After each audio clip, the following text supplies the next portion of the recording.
প্রধান উপদেষ্টা ডক্টর মোহাম্মদ ইউনূসের সঙ্গে বৈঠক শেষে গণমাধ্যমের সাথে কথা বলছেন জাতীয় নাগরিক পার্টি এনসিপির নেতারা। আমরা সরাসরি চলে যাচ্ছি সেখানে।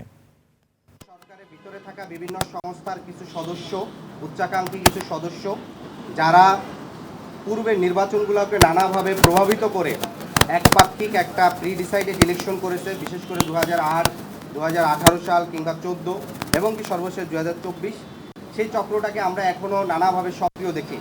যার সর্বশেষ উদাহরণ আমরা দেখেছি যে গণঅভ্যুত্থানে সক্রিয় অংশগ্রহণ করা একটি রাজনৈতিক দলের প্রধানকে অন ক্যামেরা যেভাবে প্রকাশ্যে তাকে আঘাত করা হয়েছে, তাকে পুরো হত্যার উদ্দেশ্যে তাকে মেরে পুরো একটা দেশের রাজনৈতিক পরিস্থিতিকে অন্যদিকে নিয়ে যাওয়ার চেষ্টা করা হয়েছে।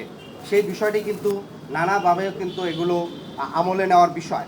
ফলশ্রুতিতে আমরা এই বিষয়টি আমরাও মনে করি যে বিভিন্ন এস্টাবলিশমেন্ট, বিশেষ করে এখানকার বিজনেস এস্টাবলিশমেন্ট, মিডিয়া এস্টাবলিশমেন্ট, সরকারের ভিতরে থাকা নানা ধরনের সংস্থাগুলো একটা তাদের পুরনো কাঠামো ধরে রাখার এবং নানা ধরনের তৎপরতা দিচ্ছে।